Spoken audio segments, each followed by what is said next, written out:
warahmatullahi wabarakatuh.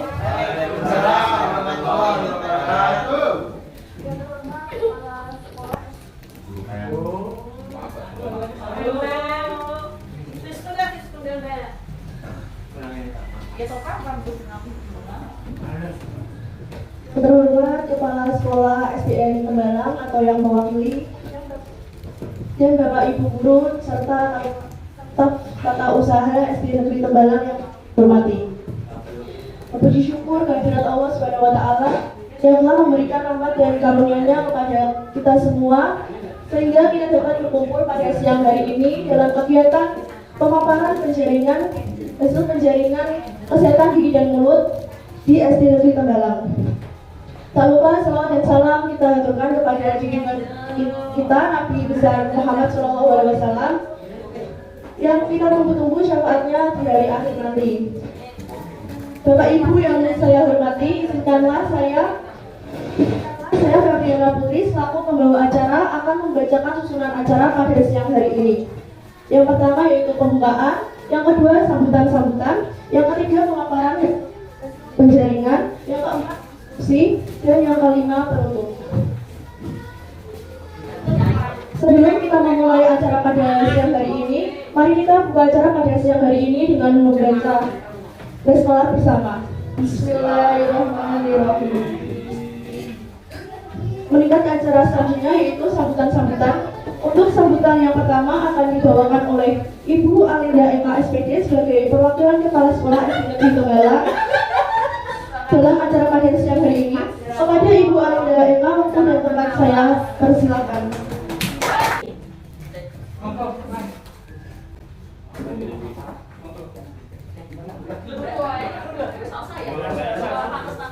Assalamualaikum warahmatullahi wabarakatuh. Yang saya hormati Bapak Ibu dan pegawai tata usaha SD Negeri Tembalang. Pertama-tama mari kita panjatkan puja dan syukur kehadirat Allah Subhanahu wa taala yang telah memberikan rahmat hidayah dan hidayahnya sehingga kita dapat berkumpul dalam keadaan sehat walafiat.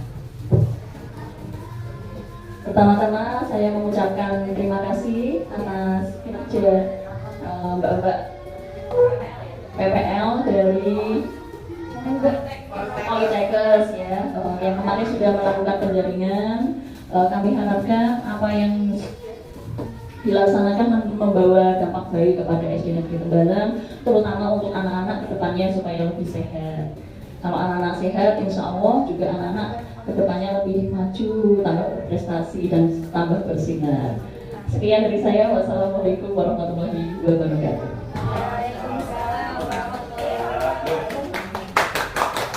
Terima kasih kepada Ibu Alinda yang telah menyampaikan sambutannya. Kemudian untuk sambutan selanjutnya adalah sambutan oleh Ketua Kelompok kami, yaitu Amanda Salsabila. Kepada Amanda, waktu dan tempat saya persilakan. Baik, terima kasih atas kesempatannya yang telah diberikan kepada saya untuk memberikan sambutan pada kesempatan kali ini. Assalamualaikum warahmatullahi wabarakatuh. Waalaikumsalam warahmatullahi wabarakatuh. Yang terhormat kepada Bapak Kepala Sekolah SD Negeri Tembalang atau yang mewakili serta seluruh guru dan staf tata usaha yang saya hormati. Pertama-tama, marilah kita panjatkan puja dan puji syukur kehadirat Tuhan Yang Maha Esa yang telah memberikan rahmat dan nikmatnya sehingga kita semua dapat berkumpul pada kesempatan kali ini. Saya selaku ketua dari kelompok PKL SD Negeri Tembalang sangat mengucapkan terima kasih kepada Bapak dan Ibu guru yang telah hadir pada kesempatan kali ini, telah meluangkan waktunya sehingga dapat hadir pada kesempatan kali ini. Saya berharap semoga pada kegiatan siang hari ini, yaitu tentang pemaparan hasil penjaringan di SD Negeri Tembalang serta pemaparan program yang akan kami laksanakan ke depannya dapat terlaksana dengan lancar tanpa suatu hambatan apapun sampai akhir nanti acara. Dan saya juga sangat berharap dari program yang telah kami rencanakan dapat terlaksanakan dengan lancar, dan nantinya setelah semua program telah kami laksanakan, saya juga sangat berharap semoga program-program dapat tetap dilaksanakan di SD Negeri Tembalang ini. Sekian sedikit sambutan yang dapat saya sampaikan.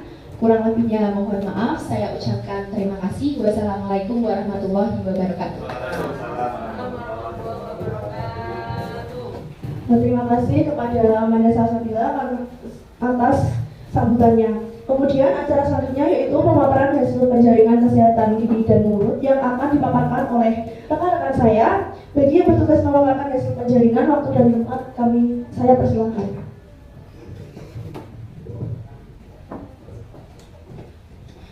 Assalamualaikum warahmatullahi wabarakatuh. Yang saya hormati Bapak Kepala Sekolah SD Negeri 1 Tembalang, kemudian Bapak Ibu Guru yang saya hormati, serta teman-teman yang saya banggakan. Jadi di sini perkenalkan kami mahasiswa dari Poltekkes Kemenkes Semarang jurusan Kesehatan Gigi yang sedang melaksanakan PKL. Perkenalkan nama saya Erika Melati, kemudian ada rekan di sini saya sebagai moderator, ada rekan saya Amanda Salsabila sebagai ketua, kemudian ada Dian Mawati sebagai wakil ketua, kemudian ada Vino Widi sebagai sekretaris, dan ada Febriana sebagai seksi dokumentasi, dan ada Primanita sebagai seksi acara. Jadi di sini kami akan memaparkan pemaparan hasil penjaringan yang telah kami laksanakan di SD Negeri Tembalang selama 1 minggu. Pertama adalah umum sekolah, kami di SD Negeri 1 Tembalang, alamatnya di Jatimulyo nomor 4 Kelurahan Tembalang. Kemudian jumlah siswanya ada 352 peserta didik, jumlah gurunya ada 21 orang, dan jumlah ruang kelasnya ada 12 kelas. Selanjutnya kegiatan penjaringan yang telah kami lakukan itu dilakukan sekitar 1 minggu, yaitu pada tanggal 22 Februari sampai 1 Maret 2023. Dengan rincian pada tanggal 22 Februari itu kami melakukan penjaringan pada kelas 1A, kemudian pada 23 Februari kami melakukan penjaringan pada kelas 1B, 3AB, 4A, dan 6AB. Kemudian pada tanggal 24 Februari kami melakukan penjaringan di kelas 4B, pada 27 Februari kami melakukan penjaringan di kelas 2A dan 2B, tanggal 28 Februari di kelas 5A, dan 1 Maret di kelas 5B. Kemudian target dari sasaran penjaringan kami itu ada 252 siswa, namun hanya terlaksana 308 siswa, karena sisanya itu tidak bisa dilakukan penjaringan karena pada saat penjaringan siswa tersebut tidak hadir atau ada kegiatan sekolah. Selanjutnya, kegiatan penjaringan yang kita lakukan itu ada 4. Yang pertama, kita menggunakan metode pemeriksaan dan metode wawancara serta pengisian kuesioner. Kegiatan pemeriksaannya itu meliputi 3. Yang pertama, ada pemeriksaan gigi, pemeriksaan kebersihan gigi untuk mengetahui status kebersihan gigi. Kami menggunakan indeks yang namanya OHIS atau Oral Hygiene Index Simplified. Kemudian yang kedua itu ada pemeriksaan kerusakan gigi susu. Kami memeriksa berapa banyak gigi yang berlubang, kemudian berapa banyak sisa akar yang ada di gigi tersebut, kemudian ada gigi yang hilang berapa, kemudian gigi yang ditambah juga ada berapa. Kami memeriksa tersebut. Kemudian yang ketiga itu ada pemeriksaan kerusakan gigi permanen. Kami menggunakan indeks yang dinamakan DMFT. Pada pemeriksaan kerusakan gigi permanen juga dilakukan pemeriksaan ada 3 indeks. Yang pertama tentang gigi berlubang, terus yang kedua tentang sisa akar atau gigi yang hilang, itu dimasukkan ke dalam indeks missing. Kemudian indeks tentang gigi yang ditumpat itu ada berapa. Yang keempat itu kami melakukan wawancara dan pengisian kuesioner tentang kesehatan gigi dan mulut. Kuesioner ini berfungsi untuk mengetahui seberapa besar tingkat pengetahuan, sikap, dan perilaku siswa-siswa yang ada di SD Negeri Tembalang. Selanjutnya, hasil dari penjaringan tersebut yang dilaksanakan pada kelas 1 sampai kelas 6 di SD Negeri 1 Tembalang yaitu sebagai berikut. Yang pertama ada pemeriksaan kebersihan gigi. Pemeriksaan kebersihan gigi itu untuk mengetahui, tujuannya itu untuk mengetahui status kebersihan gigi kita. Nanti dapat dikategorikan menjadi baik, sedang, dan buruk. Kemudian pemeriksaannya itu meliputi 2. Yang pertama ada debris index. Jadi debris index itu kami memeriksa seberapa besar sisa makanan yang ada di dalam permukaan gigi-gigi pada responden. Kemudian gigi yang diperiksa itu bukan semua permukaan gigi, tapi 6 buah gigi indeks. Yang pertama ada gigi geraham pertama, 4 gigi geraham pertama, kemudian 2 gigi lainnya itu gigi yang depan. kemudian ini Debris Index, kemudian nanti ada Calculus Index. Calculus Index itu untuk memeriksa di permukaan gigi tersebut itu ada karang giginya atau tidak, kemudian derajat karang giginya itu seberapa besar. Nanti kita periksa, kita beri skor, kemudian nanti dijumlahkan dan nanti akan ketemu apabila Debris Index dan Calculus Index dijumlahkan akan ketemu skor OHIS dan nanti dihasilkan sesuai dengan kriteria. Selanjutnya akan dijelaskan oleh teman saya. Terima kasih Emily untuk waktunya. Selanjutnya saya akan melanjutkan tentang hasil pemeriksaan kebersihan gigi atau OHIS. Di sini kita mendapatkan keadaan OHIS baik sejumlah 233, sedang 72, buruk 3 dengan jumlah 308 siswa. Walaupun di sini dikatakan keadaan OHIS baik 233 siswa, tetapi kita harus memperhatikan indikasi debris dan calculus. Pada debris diperiksa, sebagian dari siswa-siswi memiliki keadaan debris sedang dan buruk, maka harus diperhatikan lagi perawatan gigi, kebersihan giginya. Lalu pada calculus, kebanyakan memiliki keadaan yang baik karena pada usia siswa saat ini masih dalam usia pertumbuhan. Lalu selanjutnya kami memeriksa kerusakan gigi susu dengan indeks DEF.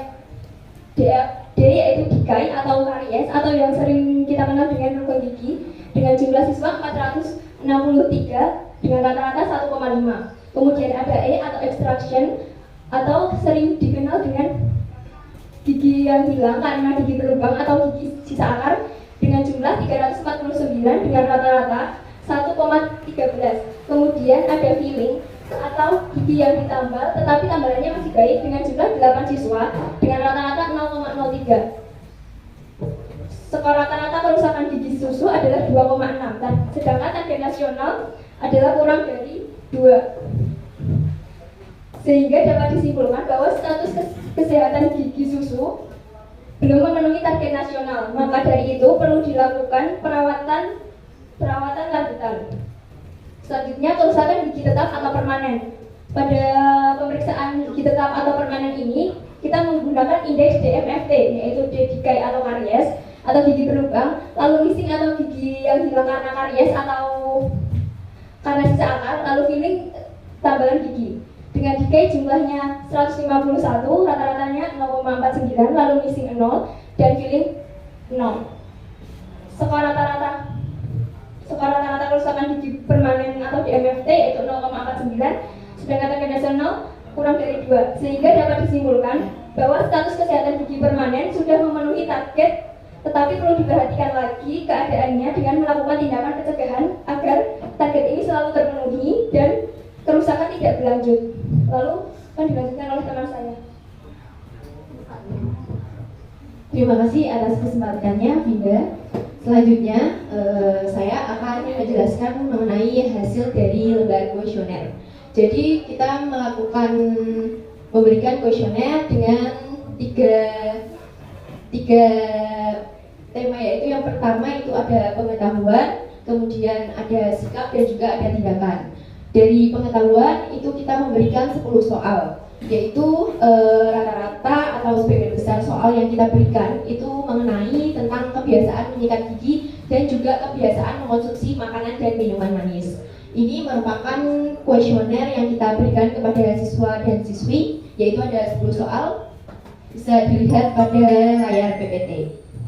Selanjutnya, baik dari kuesioner pengetahuan didapat bahwa ada 33% siswa atau sebanyak 70 siswa memiliki pengetahuan tinggi. Kemudian ada 63% atau sebanyak 193 siswa memiliki pengetahuan sedang, dan sebanyak 14% atau 45 siswa memiliki pengetahuan yang rendah mengenai kesehatan gigi dan mulut.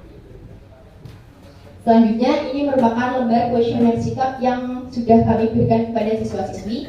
Juga sama, ada 10 poin yang kami berikan seputar dengan kebiasaan menggosok gigi serta kebiasaan makan makanan yang manis dan juga minum minuman yang manis.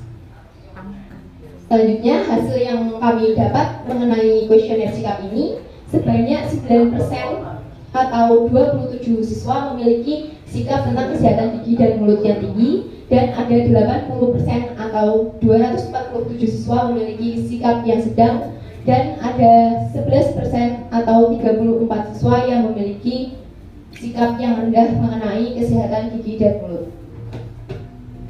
Selanjutnya yang terakhir yaitu lembar kuesioner tentang tindakan. Pada tindakan ini kami memberikan 5 poin pertanyaan, yaitu ini bisa dilihat pada layar PPT, poin-poin yang kami berikan kepada siswa dan siswi. Selanjutnya hasil dari tindakan yang kami berikan yaitu sebanyak 27% atau 83 siswa mempunyai tindakan tentang kesehatan gigi dan mulut yang tinggi. Kemudian 57% siswa atau 177 siswa memiliki tindakan tentang kesehatan gigi yang sedang, dan sebanyak 16% atau 48 siswa memiliki tindakan terhadap kesehatan gigi dan mulut yang rendah. Dari semua total mengenai kuesioner tentang pengetahuan, sikap dan juga tindakan, kami dapatkan hasil yaitu sebanyak 13% atau sebanyak 41 siswa memiliki pengetahuan, sikap dan tindakan yang tinggi. Kemudian sebanyak 75% atau 229 siswa memiliki pengetahuan, sikap dan tindakannya sedang, serta yang terakhir terdapat 12% atau 38 siswa memiliki pengetahuan, sikap dan tindakan tentang kesehatan gigi dan mulut yang rendah. Selanjutnya akan dipaparkan oleh teman saya. Terima kasih. Terima kasih kepada Mbak Manda. Di sini selanjutnya saya akan menjelaskan tentang identifikasi masalah yang terdiri dari beberapa poin. Yaitu yang pertama, berdasarkan penjaringan kami kemarin, sebanyak 24% mahasiswa, sebanyak 24% siswa memiliki kebersihan gigi yang sedang sampai buruk, 54% siswa memiliki defisit indeks atau sisa makanan yang sedang sampai buruk, dan 6% siswa memiliki karat gigi yang termasuk dalam kategori sedang. Sehingga rata-rata kerusakan gigi susu sebesar 2,6 dan belum memenuhi target nasional. Lalu rata-rata kerusakan gigi permanen 0,45 dan sudah memenuhi target nasional. Dan berdasarkan pretest kuesioner yang kemarin kami lakukan, sebanyak 14% siswa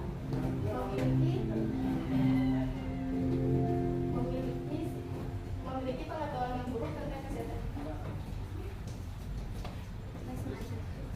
Lanjut aja. Tentang kesehatan gigi, 16% siswa memiliki tindakan yang buruk tentang kesehatan gigi, dan 11% siswa memiliki sikap yang buruk tentang kesehatan gigi dan mulut. Selanjutnya, untuk prioritas masalah, di sini ada 6 masalah yang merupakan prioritas pertama, yaitu kerusakan gigi susu dengan skor 15. Lalu prioritas kedua, indeks kebersihan gigi dengan skor 13. Kemudian prioritas ketiga yaitu tindakan dengan skor 11, dan yang keempat ada masalah pengetahuan dengan skor 10, dan yang kelima masalah sikap dengan skor 9, serta yang terakhir yaitu prioritas ke-6 masalah kerusakan gigi tetap dengan skor 8.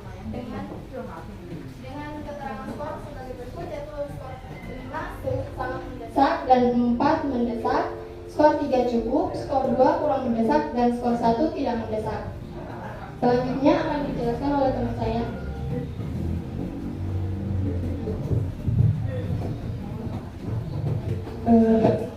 Terima kasih untuk waktunya. Kemudian saya akan menjelaskan mengenai rencana kegiatan. Untuk yang pertama, masalahnya itu kerusakan gigi susu.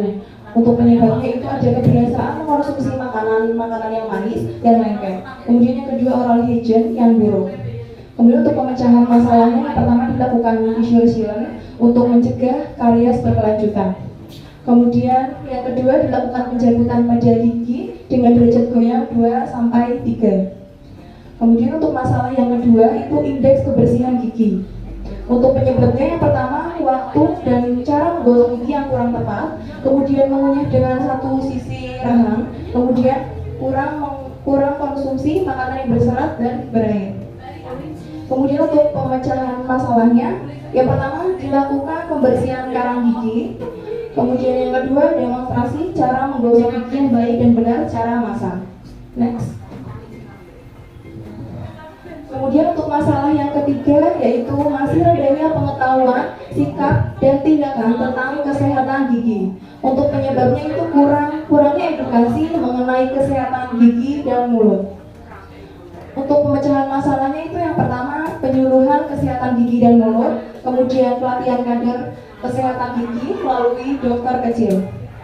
Kemudian untuk masalah yang keempat itu ada kerusakan gigi permanen. Untuk penyebabnya itu kurangnya kesadaran untuk menjaga kesehatan gigi, dan kemudian kurangnya kesadaran memeriksakan gigi.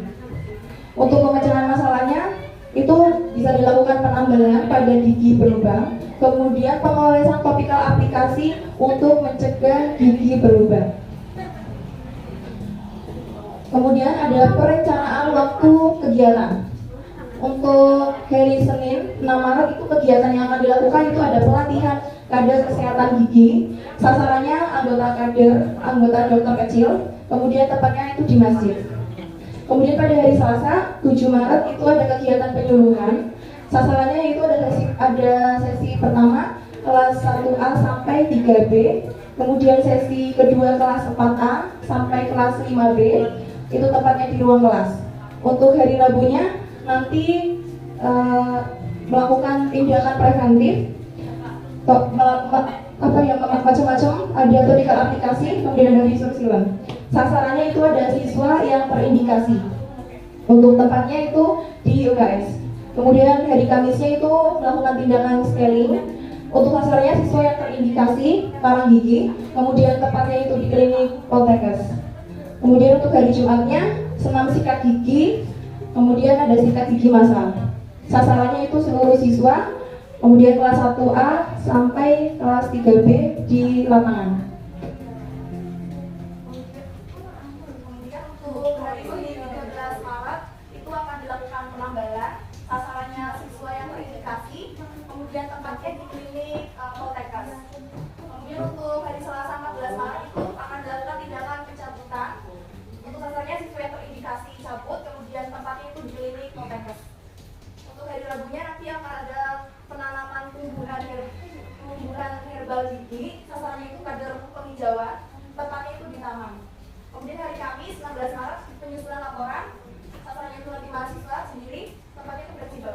Untuk hari Jumat 17 Maret kegiatannya itu ada senam gigi, kemudian sikat gigi massal, kemudian yang terakhir perpisahan dan pemaparan hasil kegiatan. Untuk sasarannya itu seluruh siswa, kemudian kelas 4A sampai 6B dan mahasiswa. Untuk tepatnya itu di lapangan sekolah. Kemudian ada referensi dokter kecil tentang kesehatan gigi. Pelatihan murid kelas 3 sampai 5 SD yang menjadi anggota dokter kecil di SD Tembalang tentang materi kesehatan gigi dan mulut. Untuk jumlah sasaran pelatihan itu sekitar 45 orang siswa. Kemudian materi pelatihan yaitu penyakit dan masalah gigi dan mulut pada anak SD, cara pencegahan penyakit gigi dan mulut, kemudian obat alami yang dapat digunakan untuk mengobati sakit gigi, kemudian pelatihan pertolongan pertama yang dapat dilakukan jika ada masalah gigi dan mulut, kemudian demonstrasi menggosok gigi dengan baik dan benar. Itu dilakukan pada hari Senin 6 Maret 2023. Baik, untuk kesimpulannya, berdasarkan hasil penjaringan pada 308 siswa di SD Tembalang dan didapatkan beberapa masalah yaitu sebagai berikut. Yang pertama, ada kerusakan gigi susu yang tinggi, kemudian kebersihan gigi dan mulut yang masih masuk pada kategori sedang sampai rendah, kemudian pengetahuan sikap dan perilaku siswa tentang kesehatan gigi dan mulut yang perlu ditingkatkan, dan yang terakhir ada kerusakan gigi permanen yang harus dicegah secara dini agar tidak berkelanjutan. Baik, selanjutnya akan disampaikan oleh moderator.